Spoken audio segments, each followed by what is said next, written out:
प्यारे बच्चों, मैं हूं Diwakar sir, biology mentor from school of biology. और आज प्लांट किंगडम का दूसरा लेक्चर करने वाले हैं हम लोग। पहले लेक्चर में हमने प्लांट किंगडम का एक जनरल ओवरव्यू किया था, इंट्रोडक्टरी पार्ट।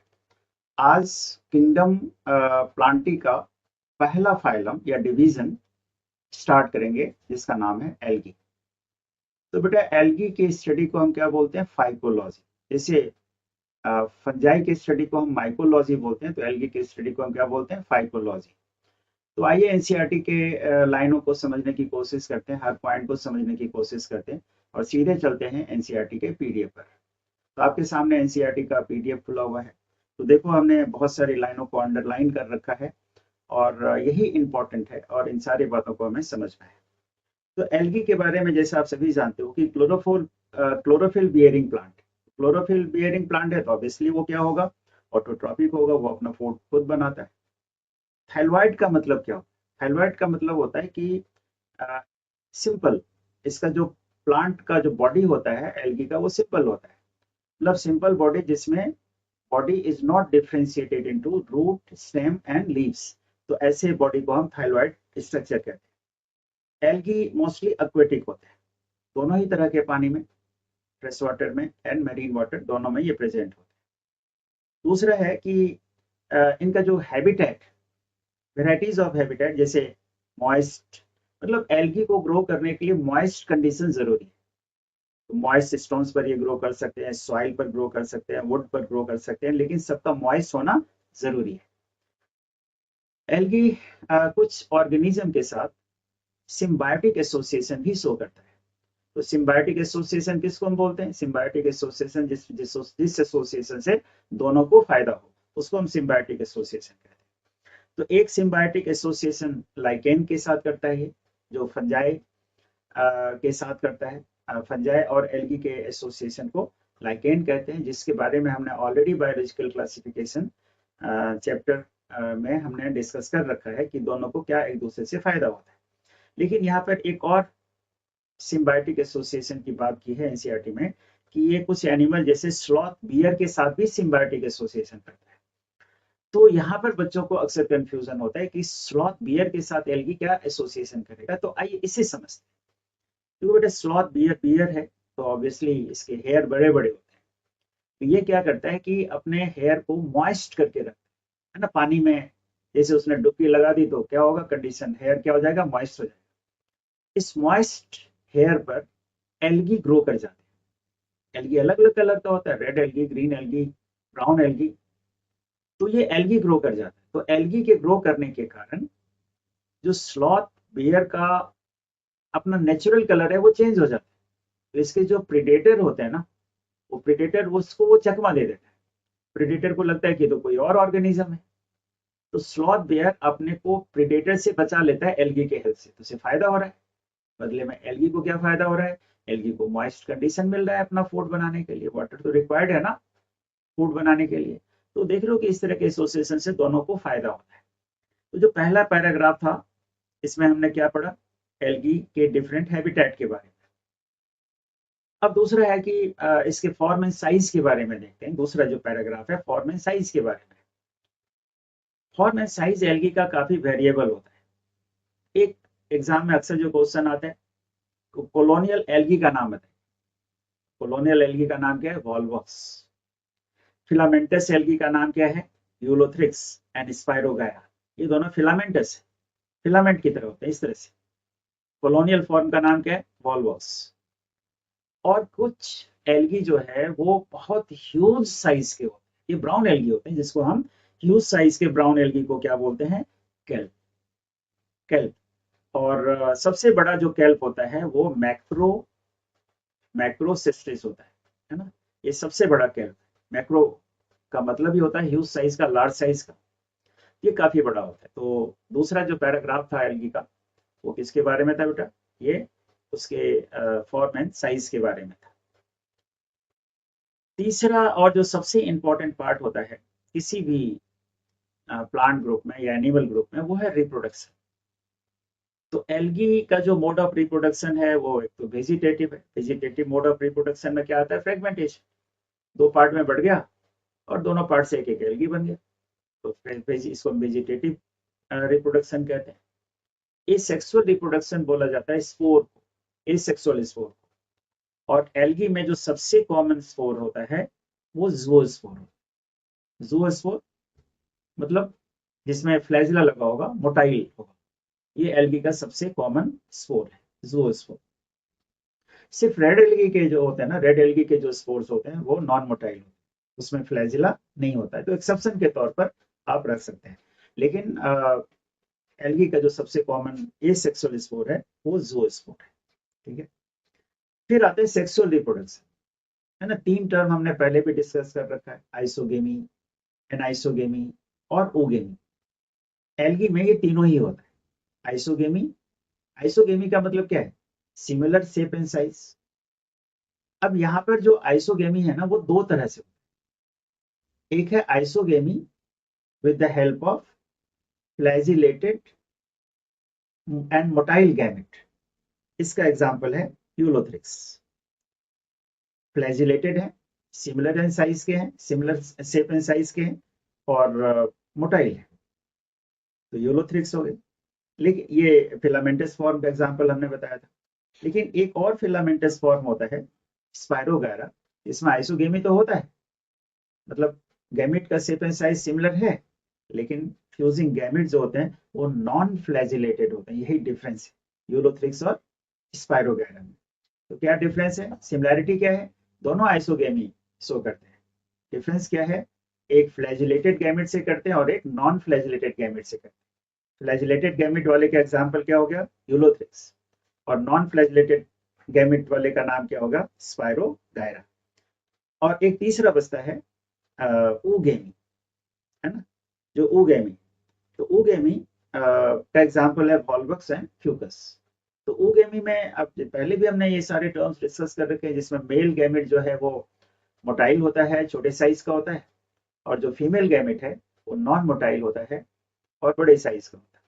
तो इसके एग्जांपल है वॉल्वक्स एंड फ्यूकस। तो ये तीनों के एग्जांपल्स आपको याद रखने चाहिए। क्या बताया हमने कि एसेक्सुअल स्पोर मोटाइल होता है रेड एल्गी को छोड़कर, इसको ज़ूओस्पोर कहते हैं। Sexual reproduction isogamy with flagellated gametes, इसका एग्जांपल हो गया Ulothrix. Isogamy with non flagellated gametes, spirogyra.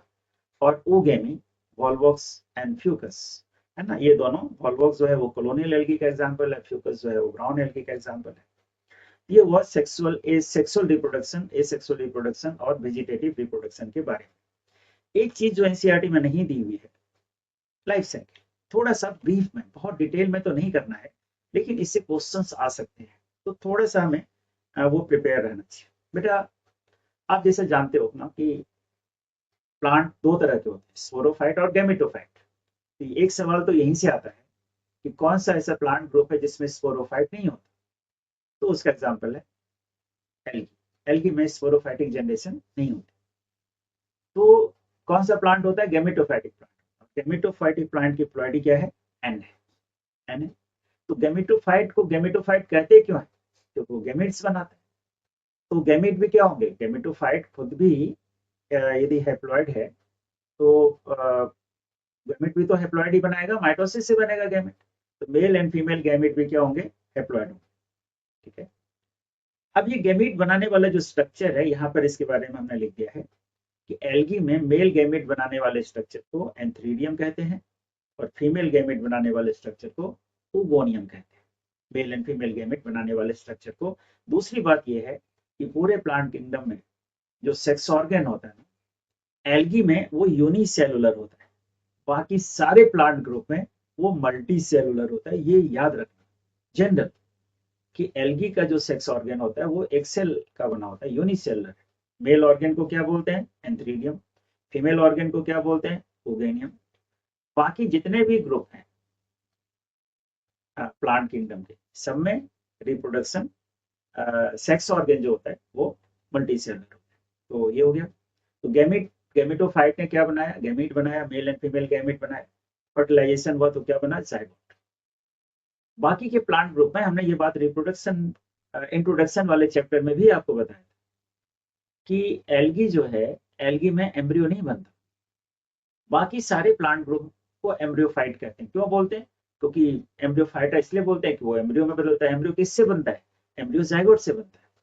In general क्या होता है कि जाइगोट एम्ब्रियो में बदलेगा, है ना, जाइगोट एम्ब्रियो में बदलेगा और वो एम्ब्रियो क्या बनाएगा? स्पोरोफाइटिक प्लांट बनाएगा, फिर उसमें स्पोर्स बनेंगे मियोसिस से। एल्गी में ऐसा नहीं होता। तो देखो, जाइगोट डायरेक्टली जाइगोट के अंदर जाइगोटिक मियोसिस हो जाता है। यहाँ पर जाइगोट स्टेज में मियोसिस बनेगा और स्पोर्स बन जाएंगे। तो देखो, स्पोर क्योंकि मियोसिस से बन रहे हैं, तो स्पोर की प्लॉइडी क्या होगी? एन होगी। और यही एन स्पोर्स जब फेवरेबल कंडीशन मिलेगा, तो फेवरेबल कंडीशन में फिर से गेमेटोफाइट में चेंज हो जाए। ठीक है, तो ये जो साइकिल है ना, ये जो साइकिल है, इस साइकिल को हेप्लॉन्टिक लाइफ साइकिल कहते हैं। क्योंकि ज्यादातर स्टेजेस इसमें क्या होते हैं? हेप्लॉइड है ना। जाइगोट को छोड़ दो तो सारे स्टेजेस क्या है? हेप्लॉइड है। तो ऐसे साइकिल को हम हेप्लॉन्टिक लाइफ साइकिल कहते हैं, जो कि मोस्ट ऑफ द एल्गी में होता है। कुछ एक्सेप्शंस जरूर हैं, लेकिन अब क्योंकि लाइफ साइकिल वाला पार्ट एनसीईआरटी से हटा दिया गया है, इसलिए हमें ज्यादा डिटेल में इसके नहीं जाने। एक चीज जो क्वेश्चन आ सकता है कि ठीक है, स्पोरोफाइट नहीं है, तो एल्गी में क्या स्पोरोफाइटिक जनरेशन को कोई रिप्रेजेंट करता है? कह सकते हो, जाइगोट रिप्रेजेंट करता है। क्यों? क्योंकि स्पोरोफाइटिक जनरेशन डिप्लॉयड होते हैं और डिप्लॉयड स्टेज एक ही है इसमें, और वो है जाइगोट। तो ये थोड़ा लाइफ साइकिल के बारे में हो गया। लास्ट पार्ट जो हम आज के लेक्चर में कवर करेंगे, वो है एल्गी के ये वाला जो सेक्शन है, इससे अक्सर क्वेश्चन पूछे जाते हैं। ये वाला जो पैराग्राफ है वो है about the economic importance of algae. Economic importance of algae. तो एल्गी हमारे लिए बहुत तरह से यूजफुल है। जैसे एक लाइन क्या लिखी है कि जितने हमारे एटमॉस्फेयर में कार्बन डाइऑक्साइड है ना, उसका 50% CO2 का fixation during the process of photosynthesis algae करता है। अब फोटोसिंथेसिस करेगा तो ऑक्सीजन इवॉल्व होगा, और एल्गी होते कहाँ पर है? ज्यादातर एक्वेटिक कंडीशन में होते हैं। तो जहां पर भी है, फ्रेश वाटर में है या फिर मरीन वाटर में है, तो वाटर का ऑक्सीजन कंटेंट क्या करेगा? वो बढ़ाएगा, है ना। वाटर का ऑक्सीजन कंटेंट बढ़ाएगा। वाटर का ऑक्सीजन कंटेंट बढ़ाएगा तो इसका फायदा उसमें रहने वाले जो ऑर्गेनिजम्स होते हैं उनको मिलेगा, है ना। फिश वगैरह, वो पानी एटमॉस्फेरिक एयर को तो नहीं ले सकते ना, तो पानी के अंदर जितना डिजोल्व ऑक्सीजन होगा, उसका फायदा उसमें रहने वाले ऑर्गेनिज्म को उतना ज्यादा मिलेगा। एक तो ये है, फोटोसिंथेसिस के लिए एल्गी जो है वो बहुत इंपॉर्टेंट है। कई स्पीसीज एल्गी के अराउंड लिखा हुआ है 70 स्पीसीज, जिसमें से पोरफायरा है। Porphyra is a red algae. Laminaria and Sargassum, ये दोनों ब्राउन एल्गी है। इसके साथ 70 ऐसे स्पीसीज हैं जो एडिबल होते हैं, है ना। सैरागेसम के बारे में एक लाइन आप जान सकते हैं। सैरागेसम एक सैरागेसो सी है, मेडिटेरेनियन ओशन के, है ना। उसका नाम जो सैरागेसो सी रखा गया है, वो इसी सैरागेसम के बेसिस पे रखा गया है, क्योंकि वो बहुत ज्यादा होते हैं, बहुत एबंडेंट होते हैं सैरागेसो सी में। दैट्स सैरागेसम है इसके, ये फूड के रूप में यूज होता है। ठीक है। कुछ मरीन एंड ब्राउन एल्गी, जिसमें से मरीन एंड ब्राउन एल्गी है जो हाइड्रोकोलॉइड्स प्रोड्यूस करते हैं। हाइड्रोकोलॉइड उनको कहते हैं जिसमें वाटर होल्डिंग कैपेसिटी हो। उनके दो एग्जांपल यहाँ पर देखो। जैसे ब्राउन एल्गी, ब्राउन एल्गी एक हाइड्रोकोलॉइड प्रोड्यूस करता है जिसका नाम है एल्गीन, और रेड एल्गी एक हाइड्रोकोलॉइड प्रोड्यूस करता है जिसका नाम है कैरागीन। अब ये पलट के एक बार ऑप्शन आया था, स्टेटमेंट वाले जो क्वेश्चंस आते हैं उसमें एक एक्शन उसमें एक ऑप्शन आ गया, तो which of the given option is correct. उसमें उन्होंने उल्टा दे रखा था, करेक्ट इनकरेक्ट पूछना होना, तो algin is produced by brown algae and carrageenan is produced by red algae, है ना। उल्टा करके दे देते हैं, तो उसको ध्यान में रखना। एक और सब्सटेंस होता है अगर, जिसको अगर अगर भी बोलते हैं, है ना। It is produced bye gelidium, and ये अगर जो होता है अगर अगर, ये पॉलीसेकेराइड होता है ना। इसके बारे में बायोमोलिक्यूल्स में हमने बता रखा है। तो अगर अगर जो है ये जेलिडियम और ग्रेसिलेरिया, ये दोनों रेड एल्गी है, ये प्रोड्यूस करते हैं। इसका यूज क्या है? इसका यूज है इसका जितने भी जेलीज होते हैं, आइसक्रीम होते हैं, क्योंकि वाटर होल्ड करने की कैपेसिटी होती है। तो जेलीडियम और ग्रेसिलेरिया इसका सोर्स पूछा जाता है, अगर अगर का सोर्स क्या है। ये भी याद रखना है कि ये दोनों रेड एल्गी के प्रोडक्ट हैं। इसके साथ साथ अगर का ना लैब में काफी यूज है ना, जब हम बैक्टीरिया वगैरह का कल्चर करते हैं ना, बैक्टीरिया के कल्चर करने में, तो वहां पर उसका यूज होता है। एग्रोस जेल इलेक्ट्रोफोरेसिस, आप सोचो कि जो इलेक्ट्रोफोरेसिस हम करते हैं अपना बायोटेक्नोलॉजी में, एक टॉपिक है छोटा सा, एग्रोस जेल इलेक्ट्रोफोरेसिस, याद है? तो वहाँ भी इसका यूज है। लैब में यूज है कि माइक्रोब का कल्चर करने में जो है वो सॉलिडिफाइंग एजेंट का काम करते हैं। एक और एल्गी है जो कि एल्गी है नहीं एक्चुअली, क्लोरेला। इसको तो आर एच विटकर ने प्रोटिस्टा में रख दिया, लेकिन देखो बुक में दिया हुआ है, लेकिन आपको क्लोरेला पूछा जाए तो क्या क्लोरेला वो यूनिसेलर और यूकैरियोट है। यूनिसेलुलर यूकैरियोटिक ऑर्गेनिज्म को हम कहाँ पर रखते हैं? प्रोटिस्टा में। तो इसको उधर ट्रांसफर कर दिया गया है, और ये बात एनसीईआरटी में बायोलॉजिकल क्लासिफिकेशन वाले चैप्टर में लिखी हुई भी है। ये यूनिसेलुलर एल्गा है। यूनिसेलुलर एल्गी तो होते ही नहीं, एल्गी तो मल्टी सेलुलर होते हैं। तो it has been transferred into Protista kingdom. तो इसको ये प्रोटीन का बहुत अच्छा सोर्स है। इसको स्पेस एल्गी भी कहते हैं। तो जो एस्ट्रोनॉट वगैरह है वो अपने साथ इसको प्रोटीन सोर्स के रूप में स्पेस में लेके जाते हैं। तो ये सब हो गया इनके इकोनॉमिक इंपॉर्टेंस के बारे में। एल्गी का जो दूसरा पार्ट हम करेंगे वो एल्गी के क्लासिफिकेशन है ना, जो 3 ग्रुप है एल्गी के, रेड एल्गी, ब्राउन एल्गी और ग्रीन एल्गी। इनका जो डिस्क्रिप्शन है वो हम अगले क्लास में करेंगे, नेक्स्ट लेक्चर में कवर करेंगे। नहीं तो ये ना काफ़ी थोड़ा लंबी हो जाता। तो हम चाहते हैं कि छोटी छोटी चीज़ों को आप लेक्चर को छोटे छोटे फॉर्म में आप सुने, तो ये बोरिंग भी नहीं होगा और चीज़ें भी अच्छे से समझ में आए। तो आज के लिए इतना ही।